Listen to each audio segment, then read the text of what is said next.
relationship. And that never gets discussed, because if you look at sort of who people select to have sex with versus who people select to try and form long-term relationships with them, I mean, there are many men who would not choose to be with the woman that is most attractive to everybody because they don't have the confidence they could keep her. That's right? a good point. Even if she's not a flirt and wouldn't be looking, right? Even if she didn't have a wandering eye. Some men deliberately wouldn't want to be with the most beautiful. People tend to match up pretty closely in terms of attractiveness. Like, not always. You asked about income, and I want to make sure that, yes, it's true that resource potential is an important variable, because people have to think about safety and childcare and a number of things, because it's not as edgy as thinking like, oh yeah, it's all about money, it's all about beauty, it's all about this, it's about the Lamborghini. It's like, no, like how is he going to treat you? Because the last thing you want is someone with a ton of reproductive potential, resource potential, who's going to treat you like garbage. Chances are they're not going to stay with you. Yeah. More important than any other feature across all cultures is that the woman reports that she sought someone who is kind to them. Not necessarily kind to everybody, but kind to them. Okay, so even if you think of like extreme money, or you think of extreme bodies or extreme resources, right, that somebody has,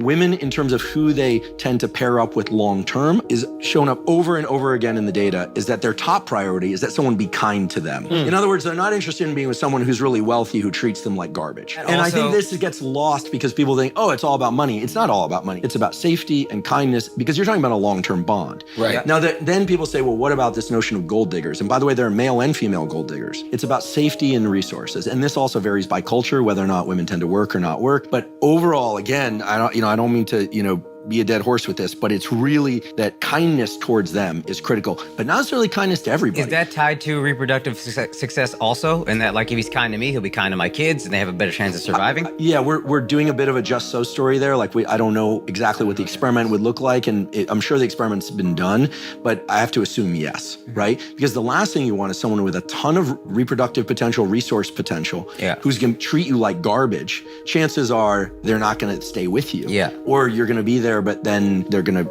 bring in other mates. Kindness toward each other is fundamentally the most important variable, which is kind of reassuring. I don't say that to be politically correct. That's how the data fall out. And so there's also something very special to people about the other person who is very desired by a lot of people, treating them particularly nicely. Right? Like, I mean, you hear this notion of being picked, right? Yeah. And there's mutual picking. And everything is changing now too, right? I mean, the way that there are apps like Bumble where women actually have to say that it's, yes, I will talk to you, right? Yeah. It's not a bidirectional conversation. There's an asymmetric conversation. Yeah. You have to be careful the questions you ask in a relationship too.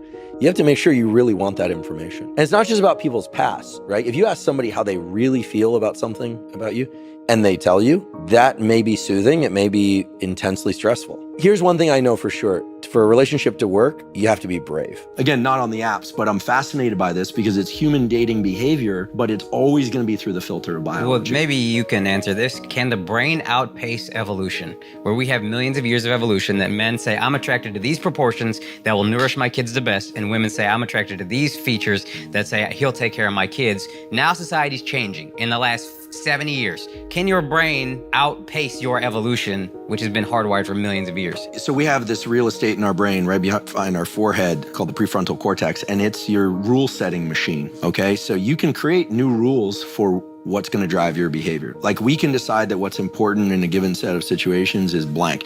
You actually see this, right? If people go away on retreats or they go to some event and there's only, let's say 10 men and 10 women, they're all heterosexual, who you find most attractive will be gauged against the other 9. But in a world in New York City, the distribution is much broader and the mean is shifted perhaps, right? And so you can't beat evolution. You're always going to be constrained by brain wiring, but you can condition certain things. And also sometimes people are selecting for somebody who's really nice, really funny. We get along so well. I mean, there are other criteria, right? I'm just trying to get you to say it's okay for us to be shallow, really, at the end of the day. I mean, it's as okay to be shallow as being shallow is important to you. There are people who, they have their list, right? They're like, I want to be with someone who graduated college, or I don't care, or I want to be with somebody who, you know, is physically attracted to, et cetera, et cetera. I mean, the reality is that no matter how attracted two people are to one another, like at some point it becomes familiar. But there are certain people, like I'll just disclosure, I'm actually become in a relationship, monogamous relationship, actually become more attracted to the person I'm with. And I think it's something through the nose. It's like a pheromone thing. I become very conditioned to them. It's not that no one else becomes attracted to me, but I become very conditioned to them. I don't know that everyone's like that. I've only been me, but I know that there's some people that get really restless after they've been with the same person for a little while. And sometimes that's psychological, like they never got it out of their system. They married the first person they were with. And other times